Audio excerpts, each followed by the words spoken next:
Et nous sommes en direct de Tel Aviv avec Eylon Levy, ancien porte-parole du gouvernement israélien. Je voudrais vraiment passer un peu de temps à parler du Liban, comme je l'ai dit il y a quelques instants avec vous aujourd'hui, si nous le pouvons. Mais sur cette question, comme Robert l'a rapporté concernant cette frappe particulière à Tel Aviv plus tôt aujourd'hui, y a-t-il des inquiétudes quant au fait que peut-être davantage de missiles ou de munitions à fragmentation passent ces derniers jours?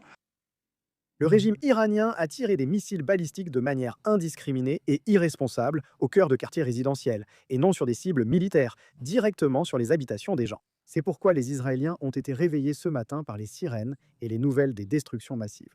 Ils ne sont pas effrayés et ne veulent pas reculer, mais sont plus déterminés que jamais à s'assurer que le régime iranien ne possède aucune de ces armes. Aucune.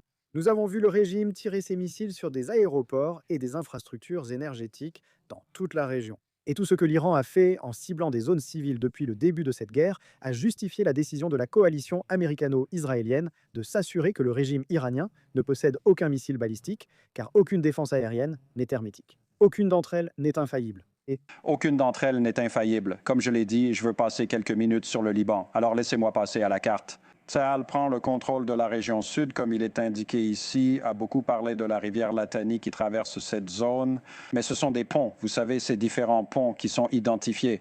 Alors, que se passe-t-il au Liban en ce moment? Quel type de progrès Israël réalise-t-il? Comment voyez-vous cela par rapport à ce qui se passe également en Iran? Israël combat actuellement le Hezbollah au Liban afin d'assurer à ses habitants la sécurité que vos téléspectateurs considèrent comme acquise. Nous avons un problème. Au Liban, il y a le Hezbollah. C'est une armée supplétive de l'Iran. Il combat aux côtés de la République islamique d'Iran et il tire des missiles, des roquettes et des drones sur des maisons israéliennes.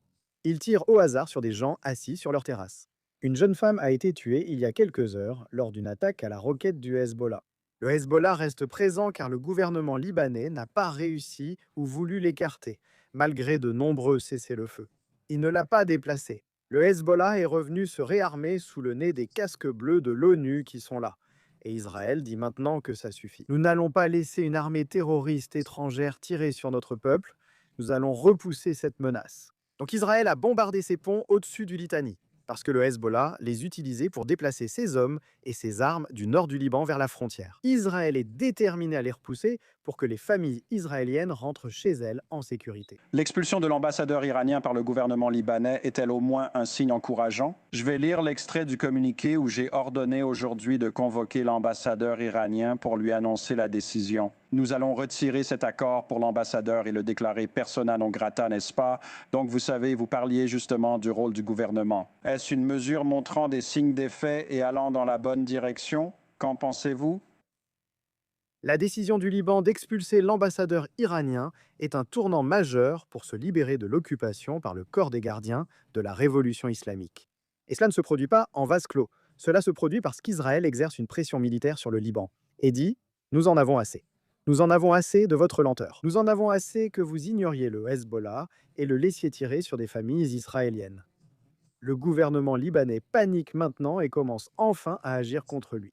Israël ne souhaite pas combattre au Liban. Nous préférerions que le Liban remplisse ses propres obligations dans le cadre du cessez-le-feu négocié par les États-Unis et se débarrasse du Hezbollah pour que la région progresse vers la paix. C'est une bonne nouvelle que le gouvernement libanais tente enfin, même tard, de se débarrasser du Hezbollah. Et ils le font parce qu'Israël a considérablement affaibli le Liban, a considérablement affaibli le Hezbollah, et donne maintenant au gouvernement libanais à la fois l'opportunité et l'urgence de se débarrasser de cette force. Encore une chose, permettez-moi de prendre un peu de recul et de parler de l'effort de guerre global, les États-Unis et Israël. Je crois que la dernière fois que vous étiez là, nous parlions de cela, à savoir si Netanyahou et Trump étaient sur la même longueur d'onde. Depuis, bien sûr, il y a eu les commentaires du président Trump, d'abord la menace contre les centrales électriques en Iran, et maintenant le discours selon lequel, bon d'accord, nous n'allons pas faire cela, peut-être qu'il y aura une sorte d'accord en préparation. Alors, que diriez-vous à propos de cette même question concernant le fait d'être sur la même longueur d'onde, surtout en ce qui concerne la façon dont ce conflit va se terminer?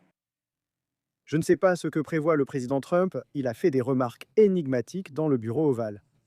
Mais je pense que toute cette affaire Qu'ils ont envoyé, c'est que dont il parle, mais le monde entier devrait s'inquiéter si le président Trump cherche une issue. Cela laisserait le régime iranien contrôler d'importants stocks d'uranium enrichi pour fabriquer une bombe sale et menacer l'Amérique avec les missiles balistiques qu'il utilise pour cibler les troupes américaines, les aéroports et les infrastructures énergétiques dans toute la région, en continuant à injecter des milliards de dollars volés au peuple iranien dans ses forces supplétives. Le président Trump a lancé cette guerre car il sait que le régime iranien est le principal soutien du terrorisme mondial et doit être stoppé avant de devenir incontrôlable. Personne ne peut toucher la Corée du Nord depuis qu'elle s'est dotée de l'arme nucléaire, donc Israël continue. Israël bombarde les usines de missiles balistiques et les lanceurs qui visent l'ensemble du monde arabe.